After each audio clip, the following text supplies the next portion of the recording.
Bonjour à tous et bienvenue à cette session sur l'unité 4 qui concerne la qualité. Je vais partager avec vous la présentation.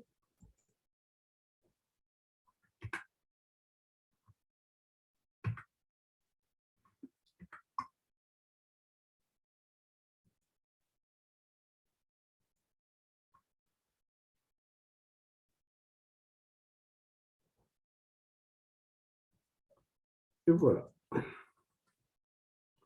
Donc aujourd'hui, nous allons étudier les aspects qualitatifs de l'éducation dans un diagnostic du secteur.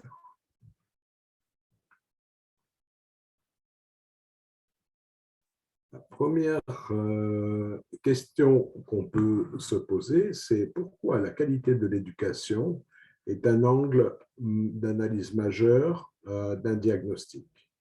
Donc, nous vous proposons de répondre à cette question. Vous levez la main, s'il vous plaît, et nous vous donnons la parole.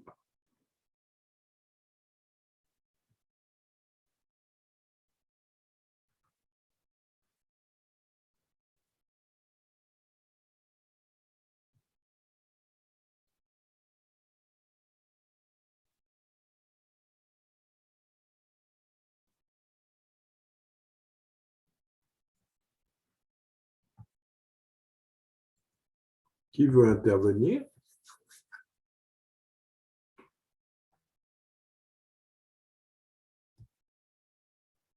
Peut-être que c'est un peu méchant de vous poser des questions à peine la session ouverte, mais nous comptons sur votre bonne volonté.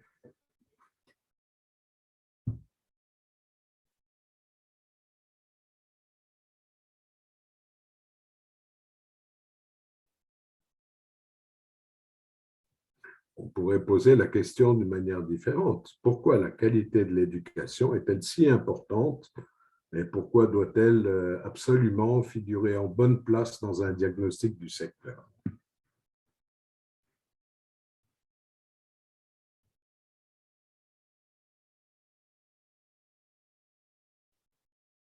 Bien, pas de volontaire, donc pas de réaction spontanée. Je pense qu'il vaut mieux dans ces conditions examiner ensemble le pourquoi de la chose.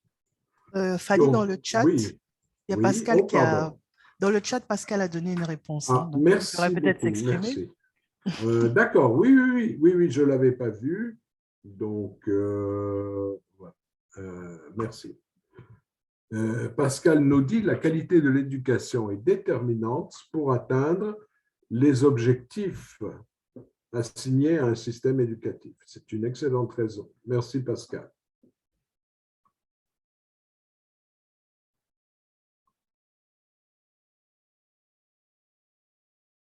Donc, nous pouvons avancer si nous n'avons pas d'autres réactions. Nous avons d'une part l'engagement de l'État auprès de la communauté internationale pour améliorer la qualité de l'éducation. Ça, c'est déjà un motif. L'alignement international aux objectifs de qualité. Et nous rappelons l'objectif primordial de l'agenda de l'éducation post-2015, assurer une éducation de qualité, équitable et inclusive, d'accord, et un apprentissage tout au long de la vie pour tous d'ici 2030. Alors, si vous voulez, je peux détailler un petit peu cet objectif partagé donc au niveau international. Éducation de qualité, vous noterez que l'aspect qualité vient en tête. Équitable, c'est normal. Inclusive, c'est-à-dire accessible à tous, y compris ceux qui sont sortis du système à un moment donné. Il y a un apprentissage tout au long de la vie, donc non seulement l'apprentissage formel, l'éducation formelle, mais aussi l'alphabétisation, la réintégration des enfants hors de l'école Et pour tous, donc ici, inclusion et équité. D'accord? Je vous laisse le slide encore un instant. Je répète, assurer une éducation de qualité, équitable et inclusive et un apprentissage tout au long de la vie pour tous d'ici 2030. Encore d'autres arguments. Une bonne éducation va ouvrir ou est censée ouvrir un large éventail d'avantages sociaux et économiques pour l'individu. Ne le voyez pas uniquement sous un aspect pécuniaire ou de revenus de l'individu, puisqu'il y a aussi sociaux, donc participer à la vie de la société de manière correcte, à côté des avantages économiques. Donc, cette figure est peut-être un peu mal choisie avec ce gros sac de dollars. Ce n'est peut-être pas l'objectif premier de l'éducation que de fournir des revenus considérables à un individu donné. Nous savons tous que ce n'est pas possible au niveau de la société. Par contre, le large éventail d'avantages sociaux et économiques, lui, doit se vérifier à travers l'éducation. Donc, il importe qu'elle soit de qualité pour permettre d'atteindre ces opportunités. Une éducation de haute qualité améliore le potentiel économique et le développement d'une nation. Ceci est tiré de Hanuček, 2017. Et donc, effectivement, c'est le bénéfice social et économique de l'éducation. Donc, il faut qu'elle soit de qualité pour pouvoir améliorer ses potentiels.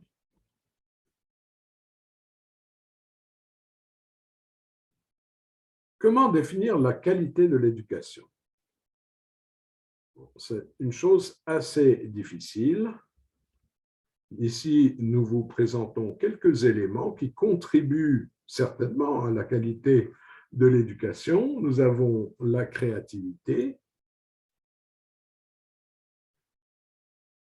les compétences de base comme l'alphabétisation et le calcul, le comportement civique, et là, ce ne sont que 3 aspects de la qualité de l'éducation, bien que majeurs.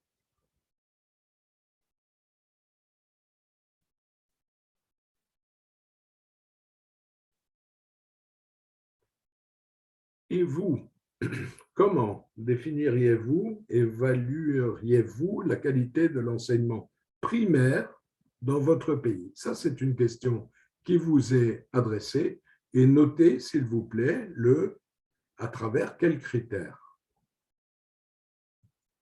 Donc, nous vous invitons à vous rendre sur menti.com et entrer le code qui est affiché à votre écran, 6678 6761. Merci, nous attendons vos réponses.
Merci. Nous avons apparemment une réaction maintenant avec 3 critères.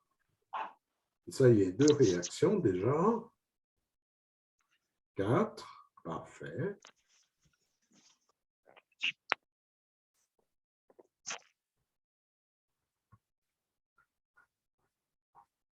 ça s'enrichit.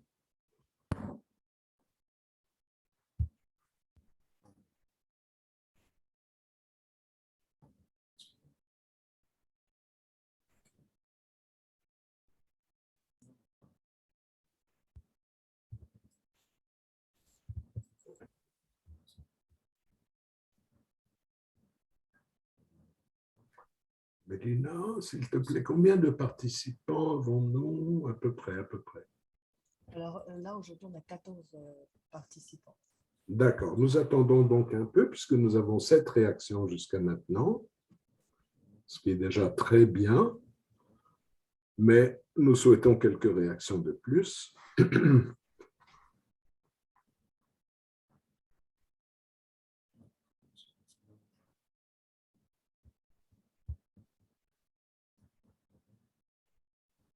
Absolument.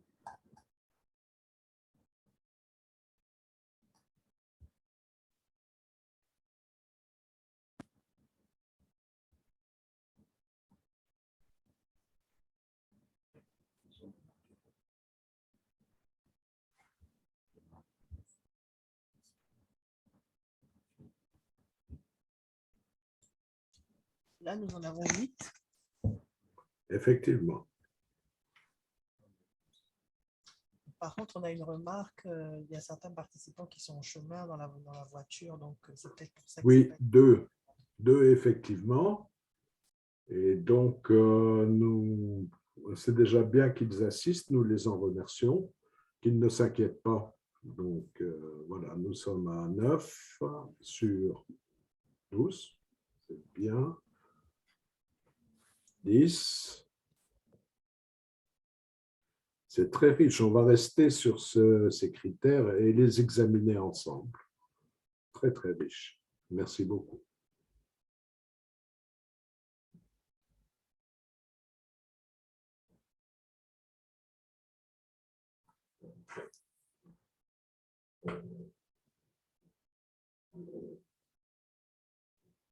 Bien, encore une demi-minute au cas où quelqu'un voudrait ajouter quelque chose.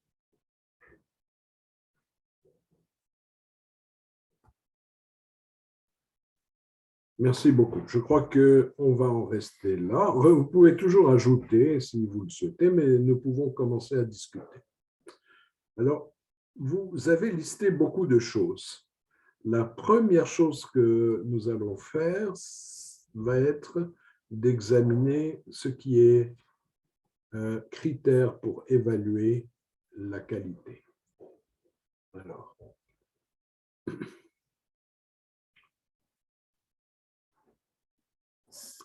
compétences en lecture,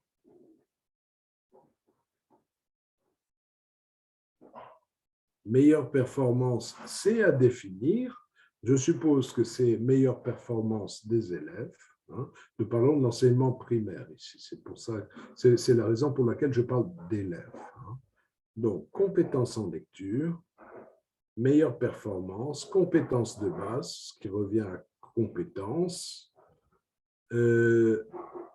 Tout ça sont des propriétés, des propriétés des systèmes qui font partie du champ de la qualité.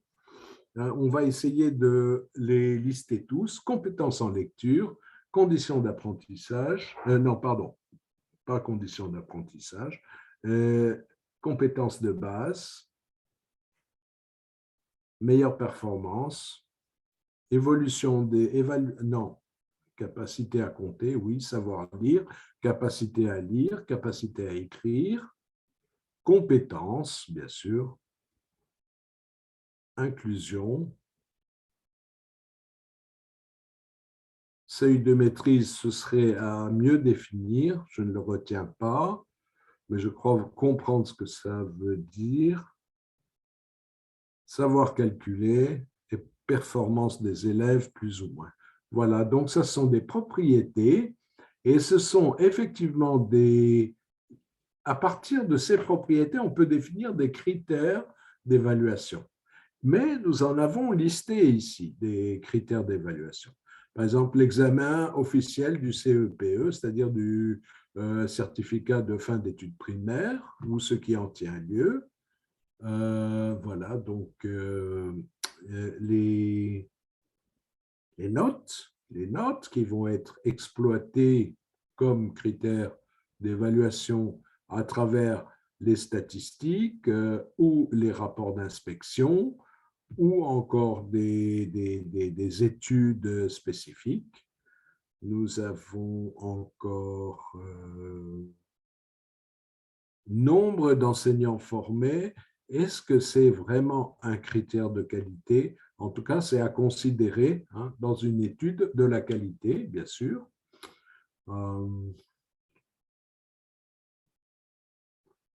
Voilà. Taux moyen de promotion, c'est un indicateur. C'est un indicateur qui peut effectivement permettre de mesurer plus ou moins la qualité de l'enseignement, puisque c'est surtout sa progression dans le temps. Voilà, donc nous avons ici un tableau déjà bien complet. Je vous en remercie beaucoup.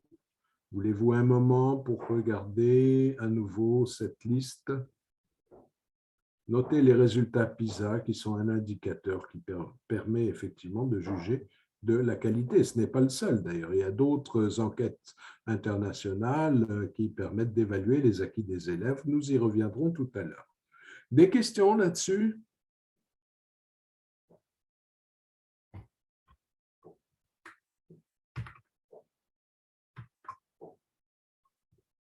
Pas encore, vous pourrez poser des questions plus tard. Mélina, je pense qu'on peut revenir à... Merci.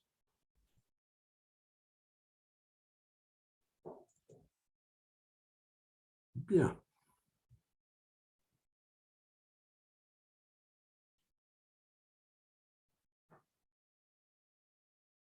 Voilà. Excusez-moi, je cherche mon slide. Voilà.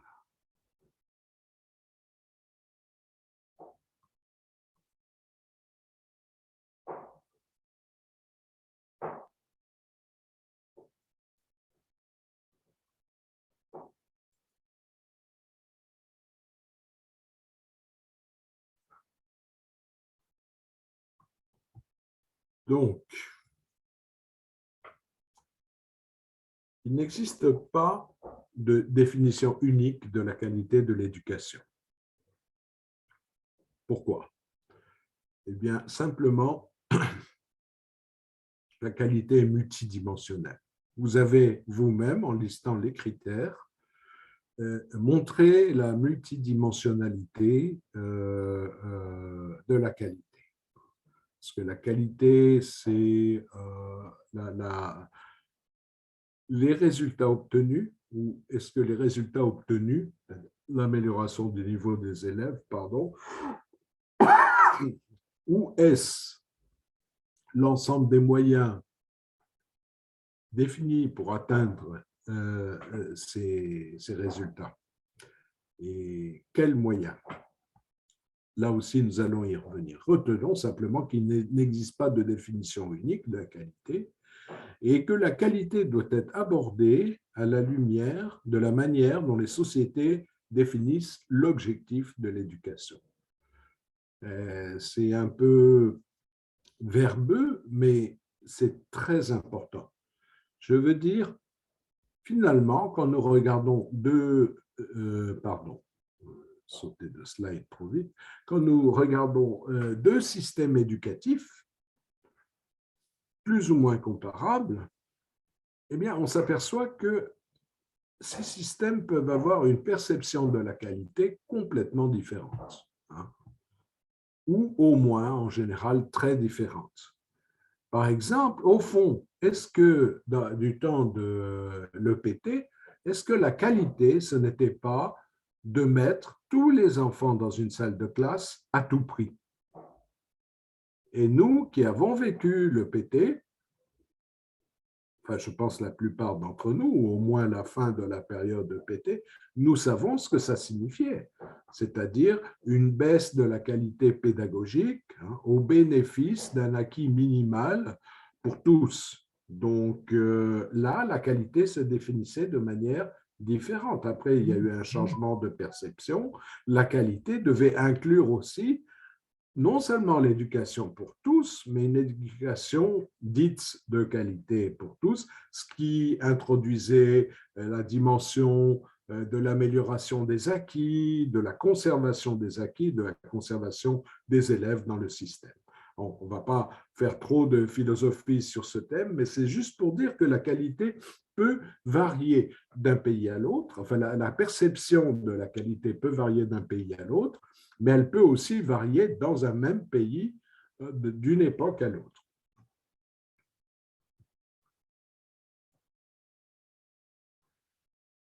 Alors, nous allons ici examiner quelques principes pour définir la qualité. Ils ne sont pas exhaustifs, hein, mais on les retrouve en général un peu partout. Donc, promouvoir le développement cognitif des apprenants. Donc, promouvoir, en d'autres termes, promouvoir les apprentissages, dont l'apprentissage à l'apprentissage.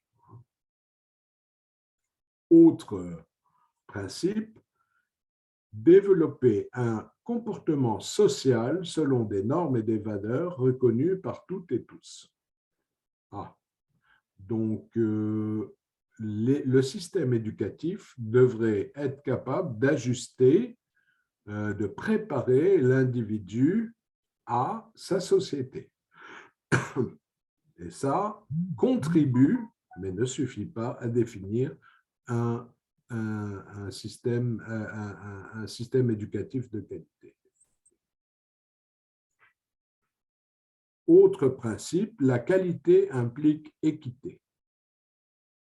Ça peut être discuté au vu de ce qu'on observe à certains endroits du monde, mais normalement, la plupart des systèmes vont inclure le respect de l'équité dans leur conception de la qualité.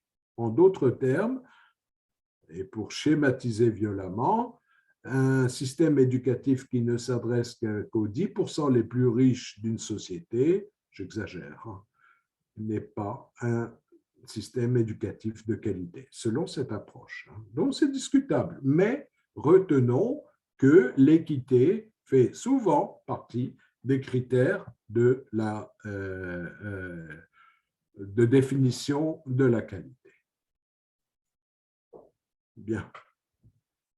Comment mesure-t-on la qualité dans un diagnostic?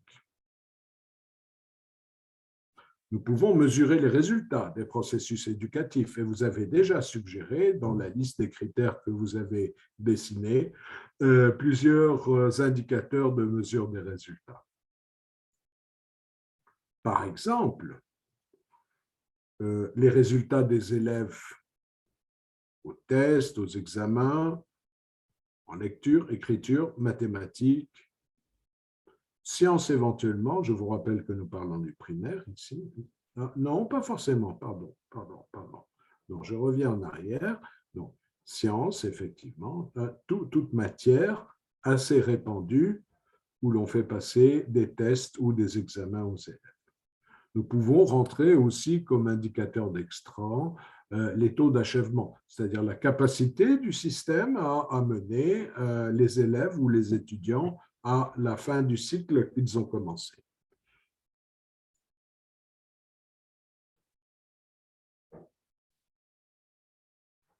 Les évaluations des élèves. Donc, vous en avez, vous en avez cité quelques-unes.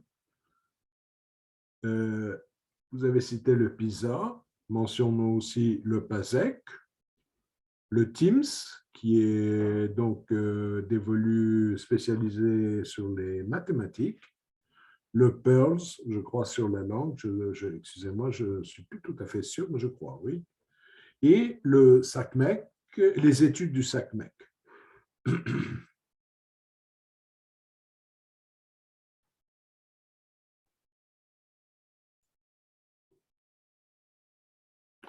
Donc, nous vous posons une question en direct maintenant et non pas à travers Menti. Quels sont les avantages et les limites de l'utilisation des résultats s'ils sont disponibles d'évaluation nationale ou internationale dans un DSE? Ce n'est pas une question facile. Donc, avantages et limites. À vous.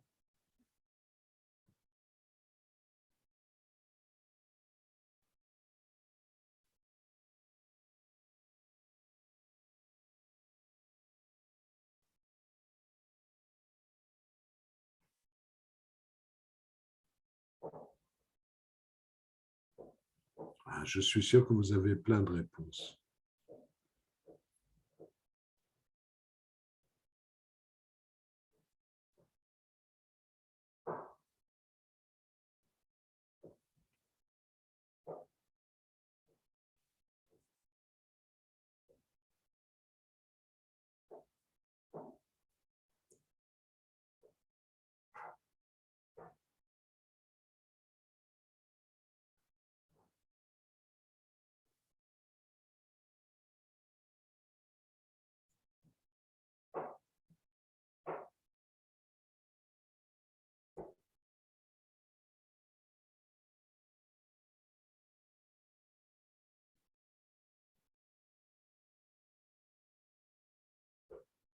Je répète la question.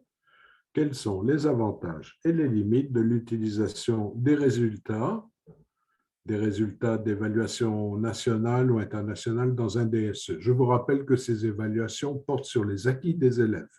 Par exemple, mesure de notes, réussite à un examen, à un test. À vous. Fadi, il y a une réponse d'Issam dans le chat. Ah, très bien, merci. Merci beaucoup, Issam. Oui, le taux d'achèvement ne peut pas être un indicateur fiable. Je cite Issam. Le taux d'achèvement ne peut pas être un indicateur fiable pour mesurer la qualité, notamment si le passage est automatique entre deux niveaux d'études pour éviter le redoublement. Bien sûr, mais le taux d'achèvement, en fait, c'est sur l'ensemble du cycle et ça mesure donc la sortie positive du cycle. Mais vous avez raison, le taux d'achèvement n'est pas un indicateur suffisant de qualité. Donc, vous avez raison quand vous dites que ce n'est pas un indicateur fiable pour mesurer la qualité. Merci pour cette contribution, Issam. J'aimerais bien entendre les collègues.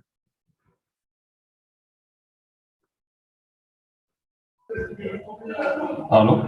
Bonjour. Bonjour. Oui, par rapport à la question Oui. concernant les avantages et les limites,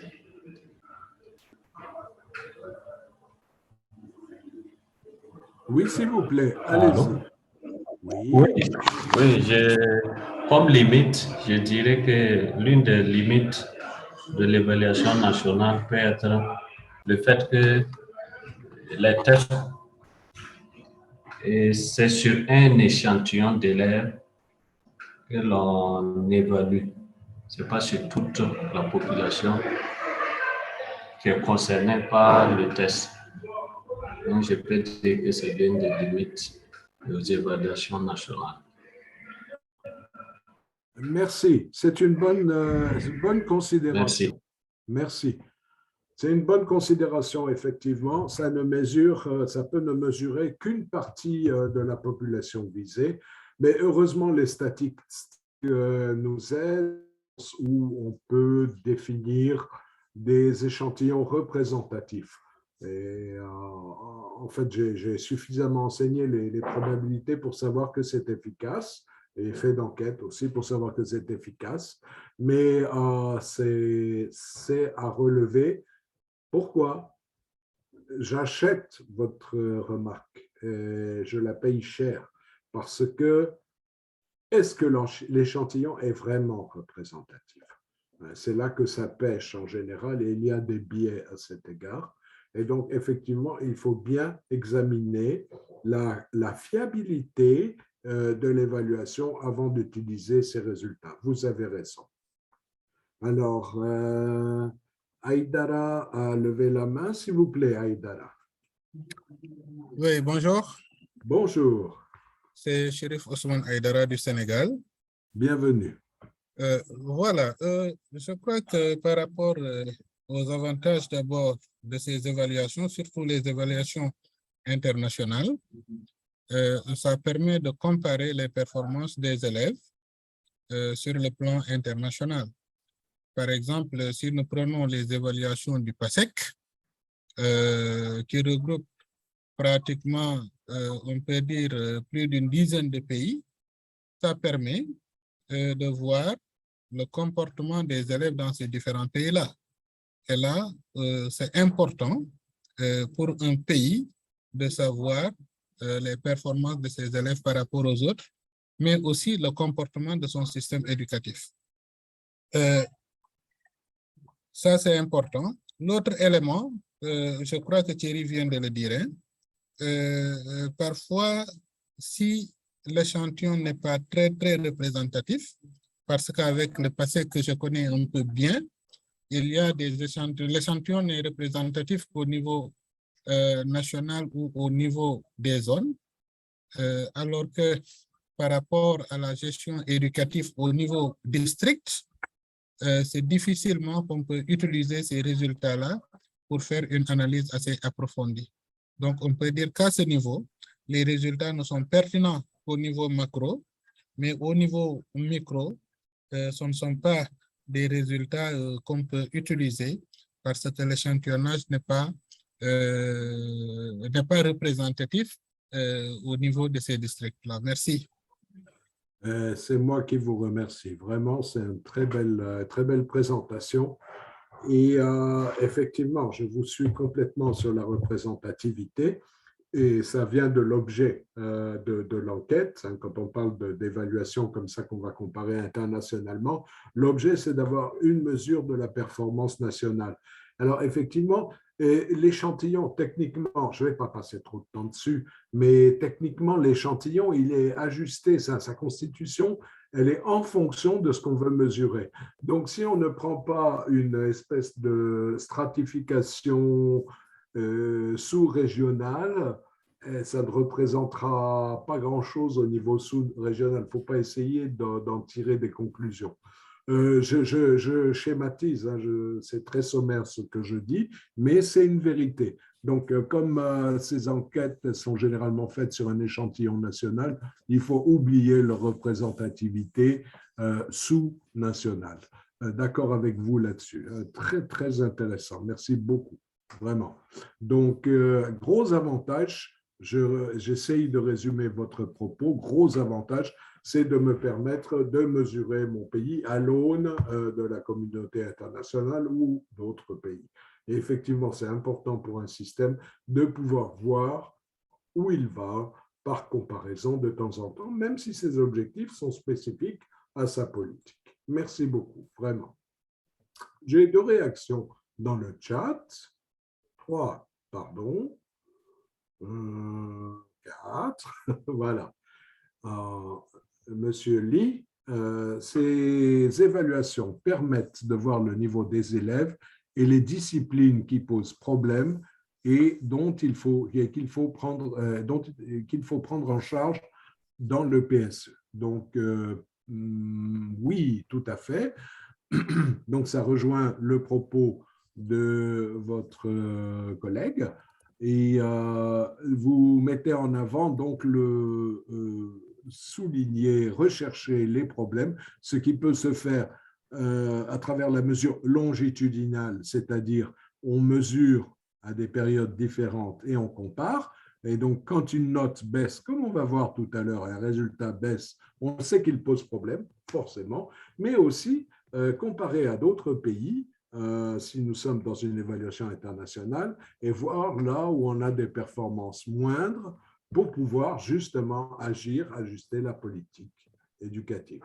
Quand je dis politique éducative, c'est-à-dire réforme de curriculum, réforme de la formation des enseignants, pré-service et continu, etc. Donc, où agir, pour résumer. Lala nous communique aussi, attendez, j'agrandis un peu mon chat parce qu'il est trop petit. Je fais diversion à cause de l'attente, comme vous voyez, mais Voilà. Donc, Lala nous dit une limite, nous présente une limite qui est à situation régionale et locale sont différentes à la situation nationale. Merci Lala. Effectivement, ça a été mentionné par notre collègue tout à l'heure, hein, avec beaucoup de justesse. Solo, c'est une meilleure connaissance de l'état des lieux sur les compétences acquises des élèves. Oui, absolument, liées à l'environnement scolaire et extrascolaire qui affecte les apprentissages des élèves. D'accord. Donc, je retiens surtout la première partie de votre phrase, hein, c'est une meilleure connaissance sur les compétences acquises des élèves. Effectivement, des notes objectives, bon, par rapport à la façon dont le test est conçu, bien sûr, et qui servent d'instrument de mesure, ça c'est un avantage. On n'a peut-être pas assez insisté sur les limites, mais je pense qu'elles sont connues de tous, j'y reviens. Daniel nous présente un avantage. Ces évaluations permettent de voir le niveau réel des élèves et les comparer à ceux d'autres systèmes éducatifs en vue d'améliorer la qualité de l'éducation. En ceci, Daniel, vous rejoignez ce que Solo nous dit. Et toujours un avantage, toujours par Daniel, ces évaluations permettent d'ajuster les politiques éducatives. Tout à fait, nous venons d'en parler. Je suis très, très satisfait de cette discussion, personnellement, vraiment très satisfait. Merci beaucoup, merci à tous. Parlons un petit peu quand même des limites. Oui, il y a une réaction. Oui, pardon. Voilà. Abdul Fattah a levé la main, pardon. Oui, s'il vous plaît, allez-y. Oui, bonjour. Bonjour. J'entendais seulement les gens dire c'est pour faire la comparaison au niveau international. Mais moi, je trouve que même au niveau national, entre les différentes zones, on peut essayer de faire cette comparaison afin de voir si réellement il y a une sorte d'égalité qui permet à ce que la qualité soit meilleure partout dans le système éducatif national. Bien. Merci de votre intervention. Mais alors, je rappelle ce que disait notre collègue du Sénégal en tout début d'intervention, et où pour lui, ces outils pêchaient sur l'analyse au niveau infranational, mais c'est pas tout. Pas tous les outils, pas toutes les études, parce qu'il y a des outils et des études, par exemple l'analyse de l'examen au CEPE, qui, eux, peuvent permettre, n'est-ce pas? J'entends un rire. Bon, qui peuvent permettre d'aller à un niveau plus fin géographique et administratif, à un niveau plus fin d'analyse, hein, ça c'est clair. Et ça dépend de l'outil. Vous voyez, cette limite, on l'avait souligné dans le cas des études internationales qui font appel à un échantillon national, représentatif nationalement. Maintenant, quand vous travaillez sur... Excusez-moi, il y a quelqu'un qui a son micro allumé, je vais lui demander de le couper parce qu'il y a des interférences. C'est bon? Merci.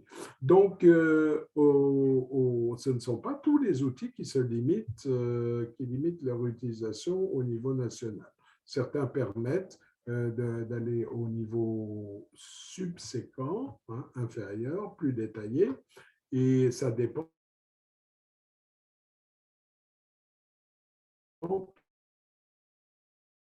ou est-ce que c'est exhaustif. Quand c'est exhaustif, évidemment, on peut se servir de l'outil pour faire un suivi au niveau des concentrés. Merci beaucoup. Adama Zongo réagit aussi. La disponibilité des données est déjà un avantage pour aborder un DSE, mais les évaluations internationales ne reflètent pas les performances des élèves au niveau des pays. Les pays n'ont pas la même réalité. C'est intéressant. On peut en discuter longtemps, on ne va pas le faire tout de suite, mais vous avez tout à fait raison, la disponibilité des données est un avantage, un gros avantage, Et les évaluations ne reflètent pas les performances des élèves, si, justement, mais ce qu'elles révèlent n'est pas ce qu'on cherche plus large. Et c'est ce que nous allons voir dans la suite de notre exposé. Merci à tous pour ces nombreuses réactions. C'est Pascal, avantage, amélioration de la qualité de l'éducation sur la base des taux de participation. Ajustement de la politique éducative, là je vous suis complètement sur l'ajustement. Limite, évaluation portée sur un échantillon qui pourrait ne pas être représentatif. Tout à fait, Pascal, et nous en avons bien débattu. Bien, nous allons arrêter ici ce débat excellent. Merci beaucoup pour ça et passer à ce qu'on en dit dans la présentation. Alors, les évaluations des résultats et leur utilisation pour évaluer la qualité de l'éducation. Et un facteur qui est souligné ici, c'est le coût. Le coût en termes de financier, d'une part, ces évaluations, notamment internationales, coûtent très cher, mais aussi coûtent en temps, coûtent en traitement, ce qui tend à allonger les délais de remise des résultats. Et donc, les coûts et autres implications de la réalisation d'évaluations à grande échelle est à prendre en compte avant de les réaliser. Et est-ce que le coût-bénéfice sera suffisant, le bénéfice sera suffisant au regard du coût pour notre analyse, pour notre diagnostic? Nous allons y revenir.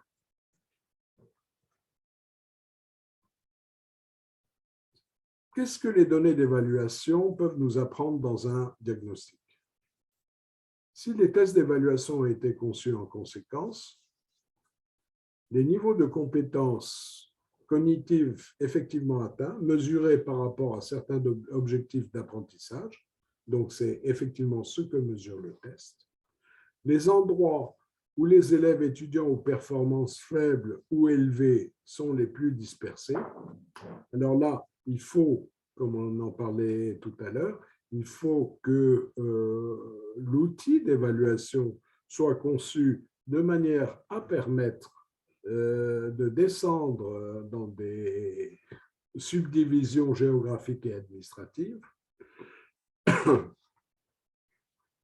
Ensuite, comme information que donnent ces tests, les caractéristiques liées à l'école et au milieu social des élèves à différents niveaux de performance.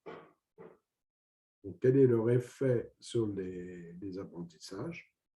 Et progression de l'apprentissage si la cohorte est évaluée à différents stades. Alors, stade, ici, il faut le comprendre comme période. D'accord? Et effectivement, ces outils ont ce gros avantage de nous donner un suivi dans le temps. Nous allons voir en fin de présentation un exemple frappant.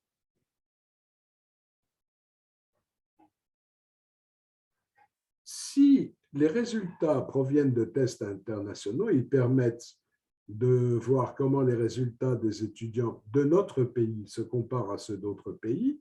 Donc, en ce qui concerne certaines compétences cognitives mesurées à travers les tests, dans des domaines sélectionnés.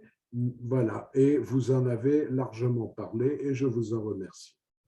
Et s'il existe des signaux invitant à un examen critique des mesures politiques du pays visant à favoriser une éducation de qualité, ça aussi, vous l'avez mentionné et je vous en remercie.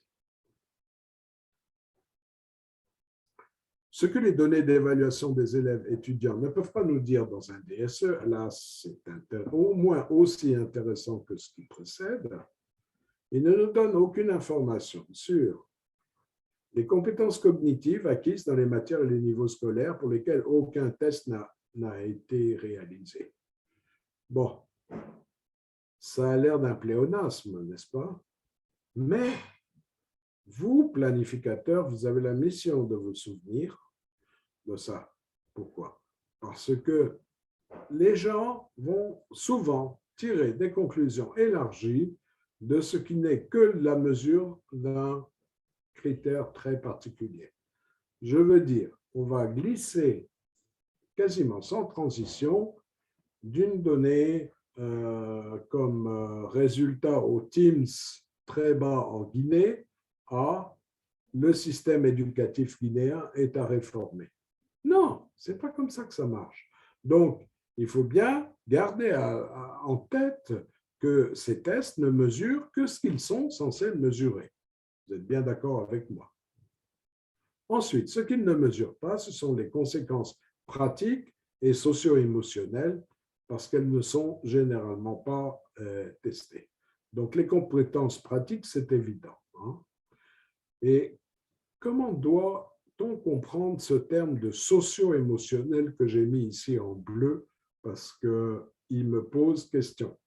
Eh bien, on va le découper en deux et prendre d'abord socio. Pardon, j'ai un petit, je n'arrive pas à afficher mon texte tout de suite. Voilà. Effets sociaux. Par exemple, vous voyez que je prends un exemple complètement imaginaire. Vous voyez qu'au Japon, les résultats en mathématiques se sont sensiblement améliorés en 10 ans. Vous êtes content parce que vous êtes japonais.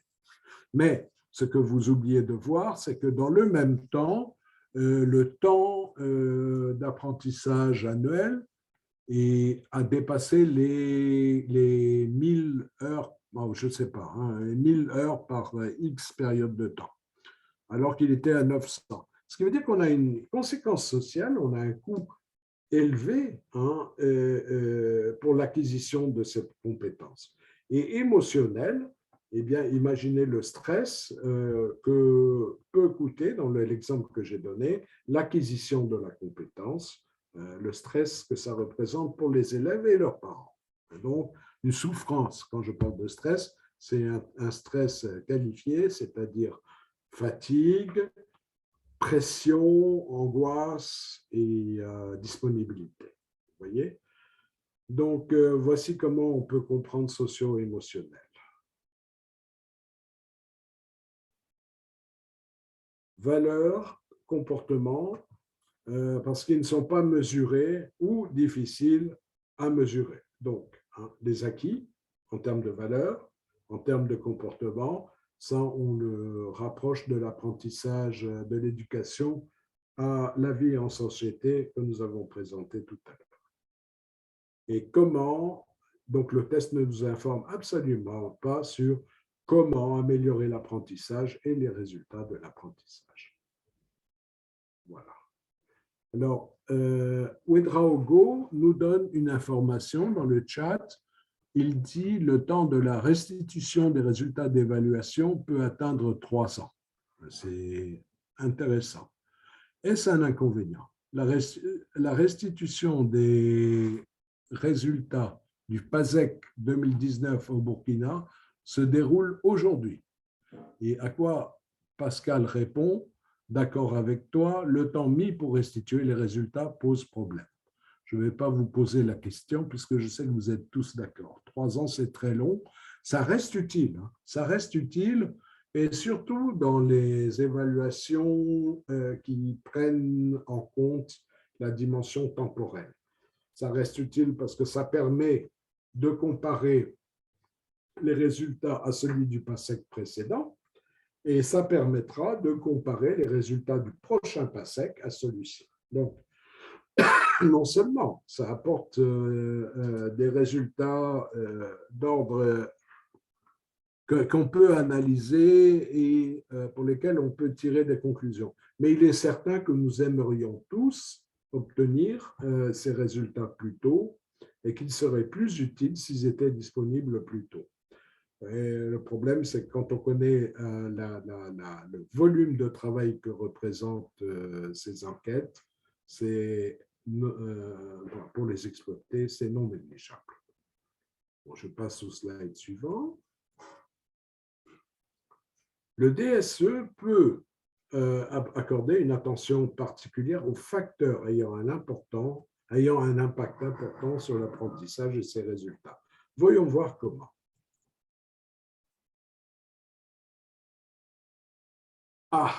Est-ce qu'il y a, donc ça c'est une question pour vous, sur Menti, est-ce qu'il y a une relation directe et simple entre l'investissement financier dans l'éducation et sa qualité? Je vous invite à aller sur Menti et à répondre à cette question, qui est simple. Hein? La question est simple. Le contexte, moins, mais la question est simple. À vous, merci. Donc, je vous rappelle que le code figure sur votre écran si vous ne l'avez pas déjà entré sur votre.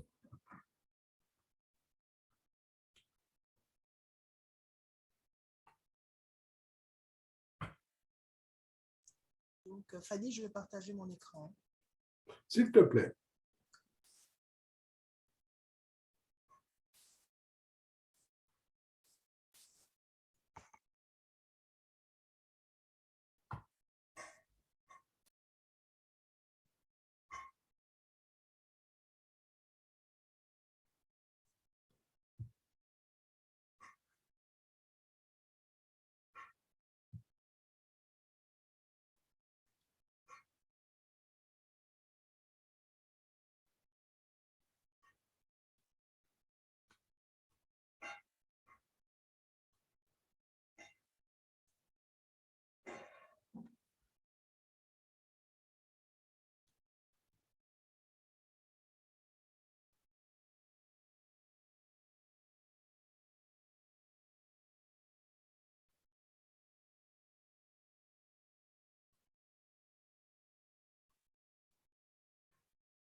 Je pense qu'on peut arrêter là parce qu'on a une majorité de oui.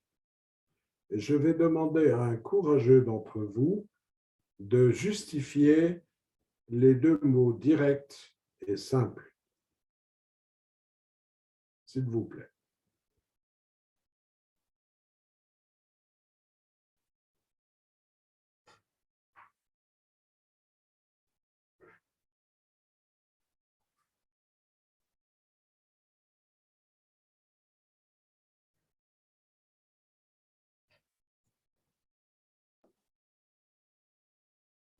Par exemple, pardon, c'est-à-dire, Oui, s'il vous par plaît. exemple, la formation des enseignants demande un investissement financier.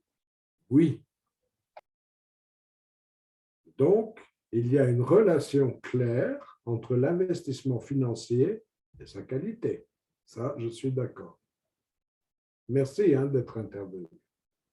Parce que beaucoup de collègues se sont dit, il y a un piège, on ne va pas répondre.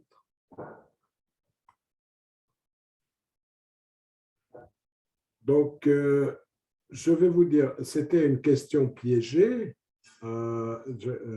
Mélina, je vais reprendre peut-être le contrôle. Merci beaucoup. C'est une question piégée parce qu'il y a une relation claire, très claire, hein? Mais directe et simple, il n'y a pas. Pourquoi? Parce que ce n'est pas, je fais appel à votre bon sens. Ce n'est pas parce que vous injectez de l'argent dans le système qui va donner de bons résultats. Vous le savez tous, n'est-ce pas? Et donc, il y a un problème sur les termes directs et simples. Je vais à la slide suivante. L'investissement dans l'éducation peut faire une différence. Non, il ne peut pas faire une différence. Il fait généralement une différence, il fait toute la différence. Mais il n'y a pas de relation directe et simple entre l'investissement dans l'éducation et sa qualité. Bon, pourquoi? Bien, moi, je vous propose une slide qui n'est pas dans la présentation anglaise. Vous avez les investissements. Vous en attendez la qualité. Mais la relation, elle n'est pas directe d'investissement à qualité. Il se passe quelque chose. C'est que c'est à travers les moyens, est-ce que vous voyez, que l'investissement va donner les moyens, va permettre d'acquérir les moyens, par exemple, la formation des enseignants, lesquels sont supposés engendrer la qualité. Vous voyez, la relation, elle n'est pas directe. Ça, c'est clair, c'est à travers les moyens. Et elle n'est pas simple parce qu'il faut c'est une question de système. Est-ce que le système fait une bonne utilisation des investissements? Nous n'avons pas… Fadi, Oui. Excuse-moi, on ne voit pas ton PowerPoint. Ton PowerPoint n'est pas partagé, s'il te plaît. D'accord, merci beaucoup. Okay. Merci, désolé de t'avoir dérangé. Au contraire, merci à toi. Okay. Franchement, je n'avais pas… Excusez-moi, je suis un petit peu mal à l'aise avec la gestion des présentations de PowerPoint parce qu'il y a en fait 2 écrans sur PowerPoint. Et il y a l'écran de la présentation, il y a l'écran des diapos, et donc il faut savoir ce qu'on est en train de montrer. Mélina, est-ce que tu vois quels facteurs ont un impact? Oui. C'est bon maintenant. Alors, je vous prie de m'excuser pour ça. Donc, je reprends cette slide, c'est rapide. L'investissement dans l'éducation fait généralement une différence, mais il n'existe pas de relation directe et simple entre l'investissement et sa qualité. Et nous allons voir pourquoi. C'est parce qu'il y a un intrus au milieu. Quel est cet intrus? Voilà, j'ai l'investissement, j'ai la qualité, mais entre les deux, j'ai les moyens. Les moyens vont permettre, l'investissement va permettre d'acquérir les moyens qui, eux, vont fournir la qualité, vont permettre de créer la qualité. Et c'est ce qui fait que la relation, elle existe, mais elle n'est ni directe ni simple. Pas simple, pourquoi? Parce que à ajouter à ce cycle, il faut ajouter les conditions, l'environnement, et ce qu'il permet aux investissements, puis aux moyens de générer la qualité. Ce n'est pas toujours évident. Pensez par exemple à la corruption. Pensez à la mauvaise gestion. Imaginez le cas complètement théorique de 2 pays presque identiques où un n'a pas de corruption et a une bonne gestion de l'administration et du système éducatif, l'autre est corrompu et en plus a une mauvaise gestion. Vous savez intuitivement que dans le premier pays, la qualité générée par les investissements sera très nettement supérieure à celle générée dans le second pays. Des questions là-dessus? Je vous laisse une minute pour si vous avez des questions à poser.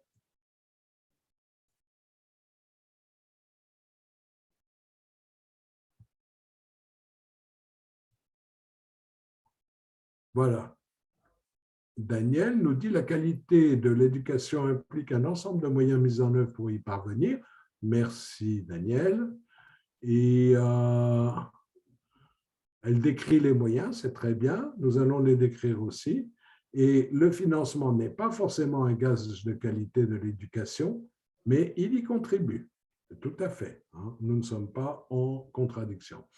Pascal nous dit « La contribution de l'investissement financier dans la qualité de l'éducation est logique. » Bien sûr. Donc, il est d'accord avec Daniel. C'est très bien. Passons au slide suivant. Regardez une relation, enfin, l'illustration d'une relation entre investissement et qualité de l'éducation. Nous avons ici une liste de 5 pays développés avec le score en mathématiques et en sciences, la progression entre 1970 et 1994. En parallèle, nous observons l'augmentation des dépenses par élève, donc pour faire la relation entre les deux, puis l'augmentation du PIB par habitant, donc PIB réel, c'est-à-dire corrigé de l'inflation. Alors, ce sont surtout les 2 premières colonnes qui sont importantes, parce que nous sommes sidérés de voir que la France a un score en mathématiques qui baisse. Donc, ce pays qui est si fier de ses écoles d'ingénieurs, voilà, une baisse sur 24 ans, une baisse de 6,6 points en mathématiques, alors que les dépenses par élève ont augmenté de 211%, c'est-à-dire qu'elles ont triplé sur cette période. Donc, les dépenses triplent, le résultat baisse. En Allemagne, les dépenses doublent, le résultat baisse aussi, mais de façon moins accrue. Japon, même situation à peu près que l'Allemagne, enfin, le même type de situation. Par contre, les Pays-Bas, qui n'investissent pas beaucoup plus par élève, ont un score en mathématiques qui progresse, et la Suède qui, elle, investit, enfin la progression de l'investissement par élève est encore moindre, a un score en mathématiques qui progresse encore plus. Évidemment, donc ce tableau a l'avantage de nous montrer que l'investissement, la relation entre investissement et qualité de l'éducation n'est pas automatique.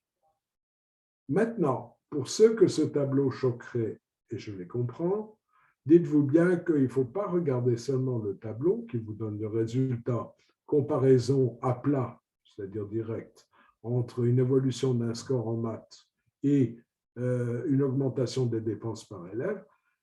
Ça ne suffit pas. Hein. C'est une première approche, parce que pour l'affiner, il faudrait d'abord voir d'où on est parti. Autant dans les dépenses par élève, il faudrait les avoir en valeur brute, comparable internationalement, mais en valeur brute en 70 et en 94, pour savoir peut-être que la France part de beaucoup plus bas que l'Allemagne, et c'est fort possible d'ailleurs. Donc, ça tempère le jugement. Et peut-être que la Suède avait déjà un très bon niveau de dépenses par élève en 1970, et donc elle n'avait aucune raison de l'augmenter, ce qui ne l'a pas empêché de faire des progrès pédagogiques. Voilà. Donc, mais en termes de croissance, vous voyez tout de suite que la relation n'est pas simple. Vous voyez, c'est ça que dit le tableau et rien d'autre. Hein. Ça veut dire, ce n'est pas parce que vous injectez de l'argent dans un système qui va produire plus en termes de résultats. Ici, résultats en maths et sciences. Voilà. Donc, ceci pourrait illustrer l'absence de clair et simple.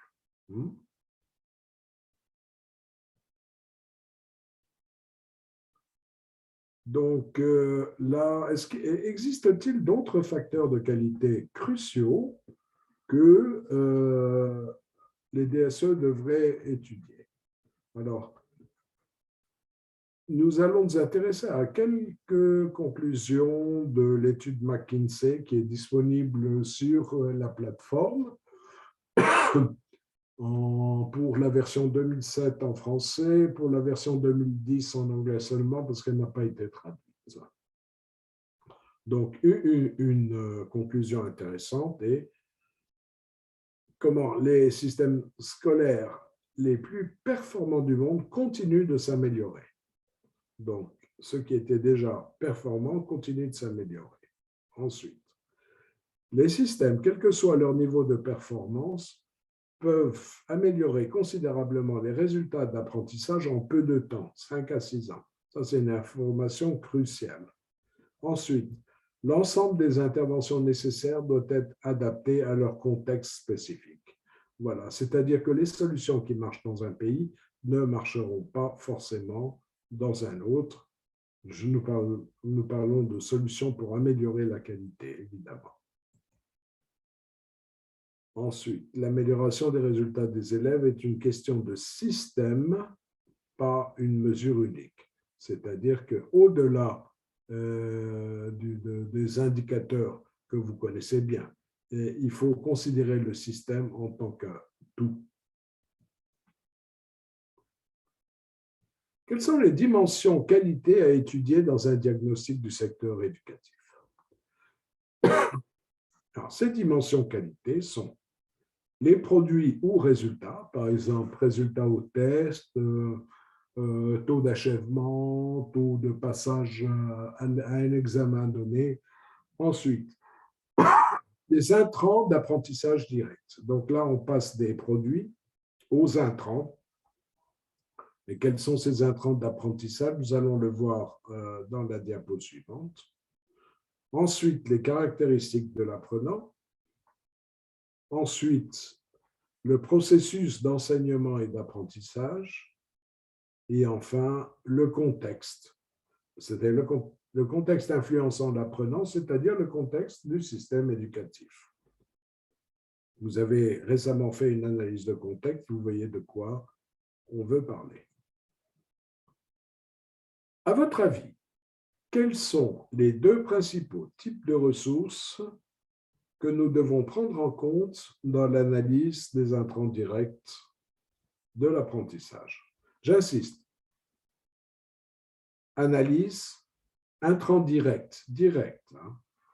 Voilà. Alors, à quoi devons-nous nous intéresser en priorité? Je vous laisse aller sur Menti et répondre. Merci.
Très bon.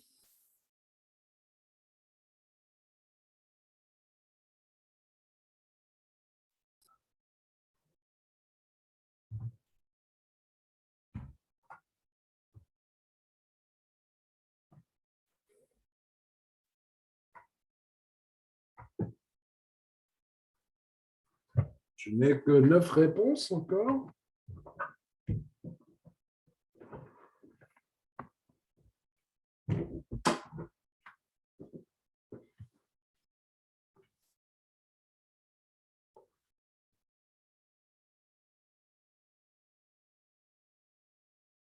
Pardon. Oui, je n'ai que 9 réponses. 10.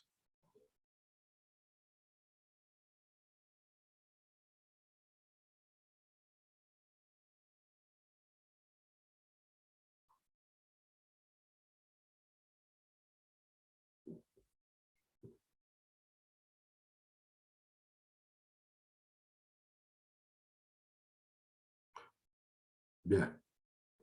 Je ne sais pas qui n'a pas répondu, c'est pas bien du tout, mais nous avons déjà le profil des réponses, même si tout le monde avait répondu. C'est tout à fait ça. Donc, ressources financières.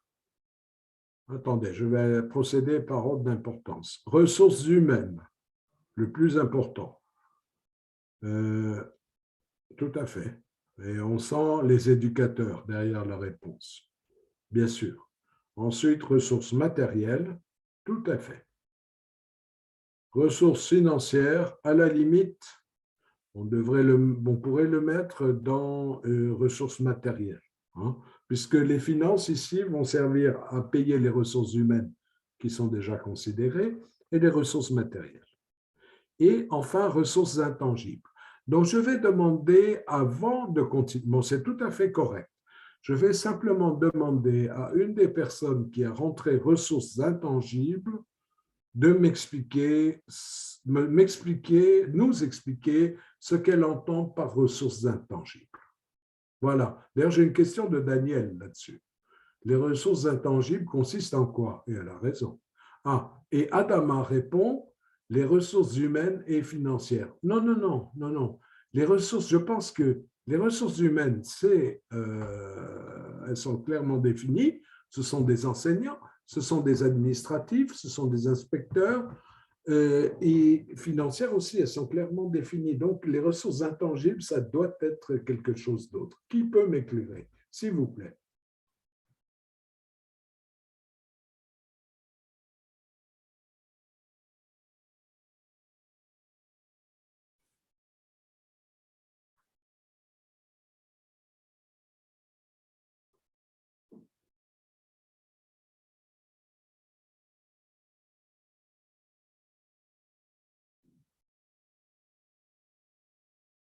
Adama, s'il vous plaît.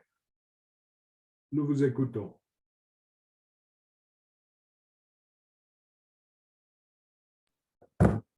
Oui, allô?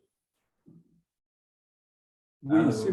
allô, Oui, Adama, en fait, la réponse que j'ai postée, ce n'était pas par rapport à l'explication de ressources intangibles, hein, c'était par rapport à la première question, les deux principaux types de ressources.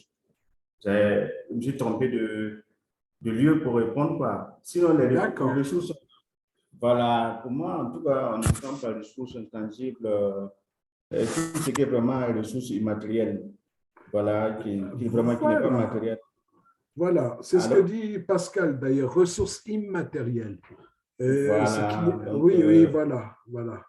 Savoir-faire, voilà, donc ISAM complète, savoir-faire, technologie. Tout à fait. Donc, technique et autres. Voilà, des caractéristiques qui se rapportent à l'environnement. Parfait. Et Solo ajoute peut-être les pratiques pédagogiques. Oui, pratique, quand on parle de pratique, là, on ne parle plus de ressources humaines. Les normes sociales, très bon, voilà. Donc, vous avez tous compris ce que moi, je n'avais pas, ce à quoi je n'avais pas pensé, à savoir les ressources intangibles qu'on pourrait pousser dans une étude de l'environnement. Mais c'est très bien. Parce que, vous voyez, quand on est dans le cadre d'un DSE, il n'est pas dit qu'on va pouvoir mesurer les ressources intangibles. On peut les étudier, bien sûr, mais on ne les mesure pas aussi facilement qu'on mesure les ressources humaines et les ressources matérielles. Merci, Mélina. Je vais reprendre le contrôle, si tu veux bien. Merci bien. Donc, c'est ce qui explique la slide suivante. Et est-ce que vous voyez l'ampoule et que pensez-vous sur votre écran? Non, non, pas encore, Fadi. D'accord, merci. Il y a toujours ce problème de… Ben oui, forcément. Donc, est-ce que vous voyez maintenant… pardon. Est-ce que vous voyez l'ampoule sur votre écran? Oui, là, c'est bon. C'est bon. OK, merci beaucoup. Désolé de ces hésitations. Alors, Voilà, les intrants mesurés, donc les ressources matérielles, vous aviez très bien vu, avec une majorité de une seconde position sur les intrants à mesurer. Ressources matérielles, qu'est-ce que c'est? Évidemment, les bâtiments scolaires, les salles de classe, les manuels scolaires et beaucoup d'autres. Mais voici les principaux, en tout cas ceux qui coûtent le plus et qui demandent le plus de planification. Et aussi les ressources humaines, comme vous l'avez très bien compris, enseignants, inspecteurs conseillers, administrateurs, etc. Parfait. Donc, vous êtes en accord avec la présentation. Et nous allons mesurer aussi prendre des dimensions en compte pour l'analyse de la qualité qui vont être les caractéristiques des apprenants, comme le sexe, bien sûr, le contexte socio-économique, et là, un contexte socio-économique, on va penser à localisation notamment, ou non, plutôt le bien-être économique des apprenants, c'est-à-dire s'ils sont pauvres, riches, la santé, bien sûr, contexte culturel et religieux, lieu de résidence. Alors là, comprenez les propriétés du lieu de résidence, par exemple urbain-rural, zone sinistrée ou défavorisée, ou zone normale, etc. Et quantité et nature de l'apprentissage antérieur ou parallèle. Ça, c'est un peu moins facile à comprendre, mais mettons, je vais vous donner l'exemple classique de l'apprentissage antérieur. Nous savons tous maintenant que l'apprentissage dans le primaire est facilité et favorisé par un apprentissage pré-primaire antérieur. C'est-à-dire que les enfants qui sont passés par le pré-primaire ont plus de facilité dans le primaire. Ça, maintenant, nous le savons tous. Donc, c'est ce qu'on veut dire par quantité et nature de l'apprentissage antérieur. D'autres dimensions indicateurs pour l'analyse de la qualité, le processus. On observe le processus d'enseignement et d'apprentissage maintenant, à savoir le temps passé par les élèves à apprendre, les méthodes d'évaluation pour suivre les progrès des élèves, les styles d'enseignement, la langue d'enseignement, vous avez travaillé là-dessus sur le Kabogo, l'organisation et gestion de la classe, évidemment. Je crois que je ne vous apprends pas grand-chose là. Et le contexte de l'apprentissage, qu'est-ce que c'est? Qu'est-ce qu'on y regarde? Les normes et objectifs liés à la politique éducative nationale, la pauvreté ou la prospérité économique, les valeurs et normes régissant la société, droits et lois de leur application effective, etc.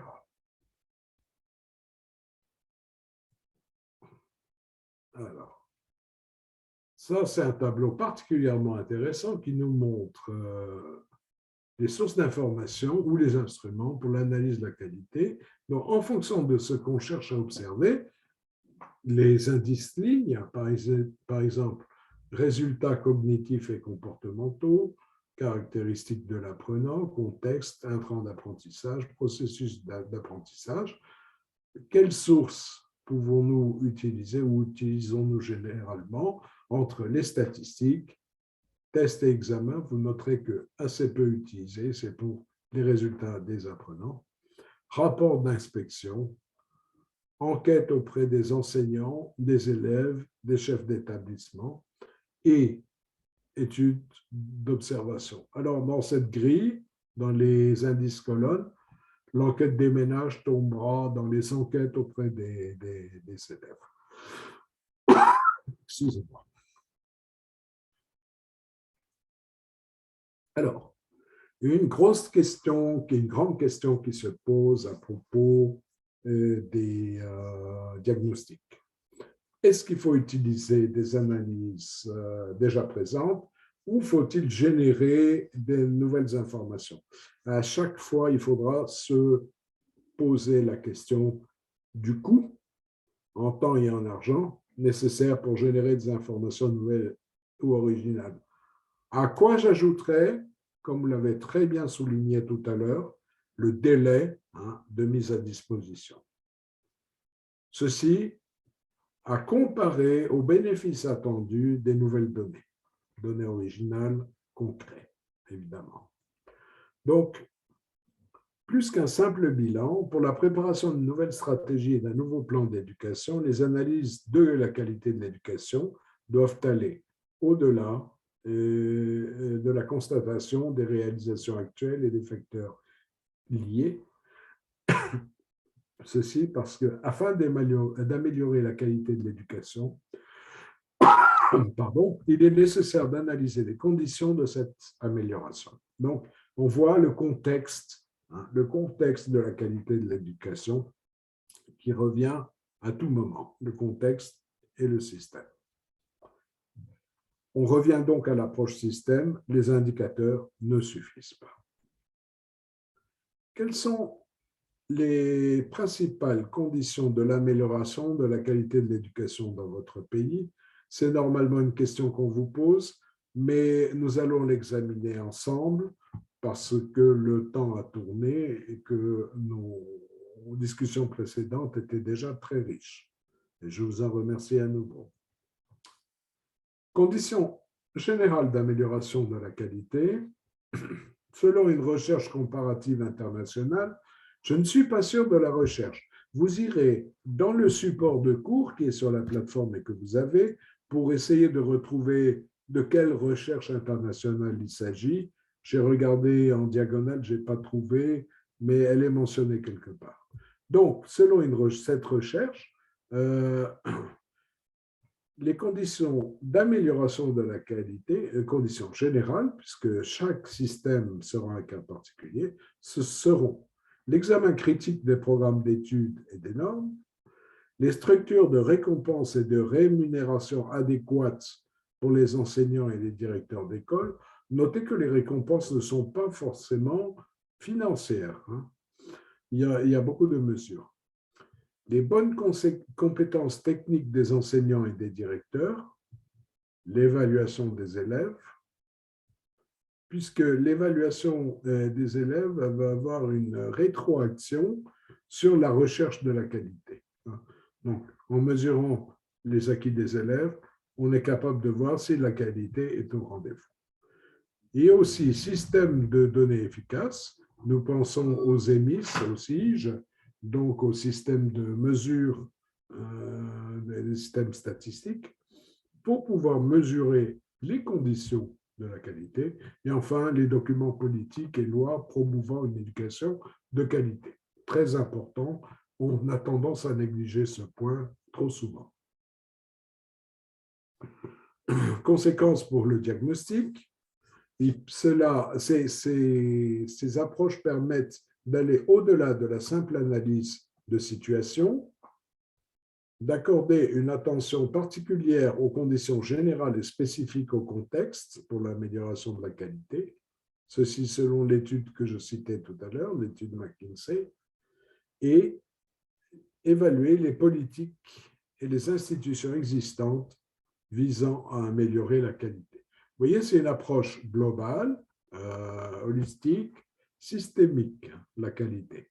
Il ne faut pas se limiter, le message est clair, il ne faut pas se limiter à l'énumération, au listage de quelques indicateurs. Ça ne nous donne pas un portrait de la qualité.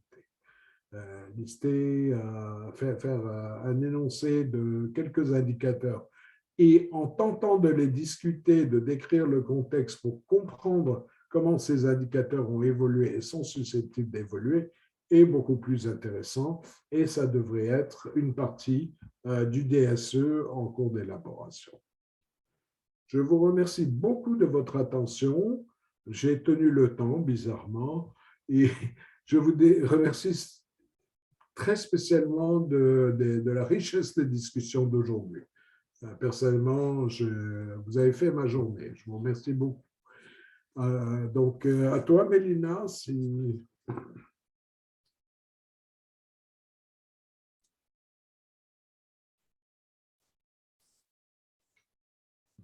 Auriez-vous une question? Pardon. Oui, peut-être je me suis... Oui, s'il vous plaît. Là. Est-ce que je peux poser une question en ce qui concerne l'organisation sur la remise du devoir? Là, on a mis dans le plateforme, dans le statut de remise. Pardon, Lala, je vais vous demander de parler un peu plus fort et lentement parce que ça a coupé. C'est une question de qualité de connexion. Allez-y. À propos de la tâche de remise dans le plateforme, dans le site de remise, on a mis et 00. Mais là, je sens dimanche. Et quelle est la tâche précise de la remise de devoir? Merci.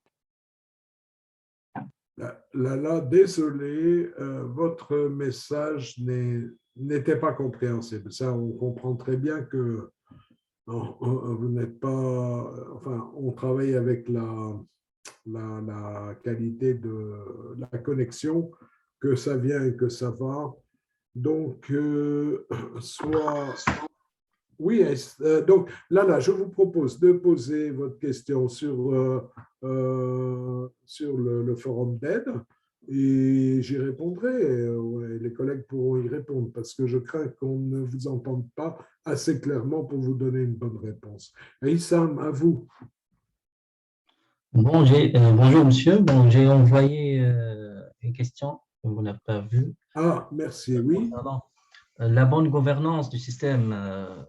On parle aujourd'hui de la gestion axée sur le résultat, etc. Est-elle un intrant, on peut considérer que c'est un intrant qui impacte la qualité aujourd'hui? La bonne gestion. La bonne gestion, gouvernance du système. La bonne gouvernance. Oui, alors vous me faites une question très simple à laquelle je vais faire une réponse très compliquée. Non, pas très compliquée, je fais un peu de provocation. Non. Et vous voyez, vous vous souvenez de la mesure de l'efficacité interne dans le module 3? Oui, oui. Oui, vous vous souvenez l'effet catastrophique des redoublements et des abandons sur le coefficient d'efficacité interne? Si, oui. Oui, hein, plus ou moins. J'ai besoin juste que vous vous souveniez plus ou moins. Et ça, c'est une question à l'ensemble du groupe, d'ailleurs. Eh bien, ça marche exactement de la même manière. La bonne gouvernance, c'est ce qui permet de piquer au bon endroit, vous voyez, d'injecter les fonds là où il y en a besoin. Et je vous donne un exemple de mauvaise gouvernance pour appuyer ce concept de bonne gouvernance. Voilà, je suis en Angola. Il y a un manque cruel de tables-bancs dans les écoles. Tous les problèmes que l'Angola affronte tout le temps, c'est un pays immense, c'est presque un continent. Donc, bien, on trouve le financement pour les tables-bancs. On envoie les tables-bancs dans les provinces. Tout le monde est content. Après, on fait une visite de routine comme ça et on voit que dans 6 provinces sur 10, les tables-bancs sont encore entassés dans les locaux de l'inspection ou de la direction provinciale. Est-ce que vous voyez? Ça, c'est un exemple de mauvaise gouvernance. J'en ai vu beaucoup dans ma vie. Donc, là, on comprend tout de suite que l'impact sur la qualité est déplorable. C'est-à-dire qu'on a mis les moyens, on a fait l'investissement. Avec l'investissement, on a acquis les moyens, et puis les moyens ne peuvent pas impacter la qualité puisqu'ils ne sont pas en place. La bonne gouvernance, c'est justement, excusez l'expression, c'est donner un coup de pied au derrière de l'administration provinciale quand l'installation des tables-bancs ne se fait pas assez vite, c'est d'avoir surveillé la réception des tables-bancs par les administrations provinciales, c'est de surveiller après le processus de distribution aux écoles, etc. Voilà, donc effectivement, absolument, la bonne gouvernance est le critère principal pour obtenir pour faire monter la qualité du système. Merci. Donc, merci pour la réponse. Donc, on peut l'introduire dans les ressources immatérielles, la bonne. Absolument. Très bon, très bon. Merci. Vraiment. Bien. Merci. Merci pour la réponse. Merci à vous. Donc, là, je vous laisserai poster votre réponse sur le forum d'aide, d'autant plus que nous arrivons, je crois, à la fin de notre session. Mélina, tu veux dire un mot en conclusion? Je pense que ça va, on a bien travaillé aujourd'hui. Et... Non, on travaille bien tout le temps, je suis désolé. Oui, là, c'est injuste. Non, c'est injuste. Non, il y a une bonne participation. Ah non, excellente, hein, excellente, vraiment, vraiment. Avec un excellent professeur aussi. Oh là là, merci beaucoup. Vraiment, merci beaucoup. Merci beaucoup, je suis touché. Donc, en tout cas, merci pour votre participation et puis restez constant dans le travail. Et on se retrouve la semaine prochaine pour la prochaine session. Merci. Parfait, merci beaucoup. Merci à tous. Merci à tous. Allez. Merci. Merci Fanny, merci beaucoup. Merci beaucoup. Merci beaucoup. Au revoir. Merci. Merci.